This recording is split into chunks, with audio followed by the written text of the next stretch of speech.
గతంలో ఉన్న శేఖరన్న అక్కడి నుంచి ఎవరు పోయినా సరే, ఏ సంతకు పోయినా, ఏ వస్తా పోతా ఎవరు వచ్చినా వాళ్ళని పట్టుకొని కొట్టి దోసుకొని వాళ్ళకి చివరికి దోసి గుర్తించి కార్యకర్తలకు 10 రూపాయలు ఇచ్చి పంపించేటోడు దోసుకున్న తర్వాత చివరికి శేఖరన్నకు జీవితం చర్మానికి వచ్చింది. మంచం మీద పట్టుకున్నాక కొడుకు రామని మించాడు.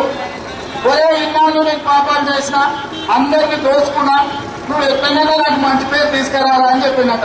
ఓ అదంతా పని సిద్ధలో పని ఆయన, నువ్వు కానీ నువ్వా ఇక నేను చేస్తానని అన్నాడంట. తండ్రి పోయిండు, కొడుకు వచ్చింది. ఇంకా కొడుకు మొదలు పెట్టాడు వృత్తి. ఇక వచ్చినోని పోయినోని అందరినీ దోసుకోవడమే కాకుండా ఆ దోసుకుంటతో సహా పుచ్చుకొని చెట్టు కట్టేసి కొట్టుడు మొదలు పెట్టిందంట.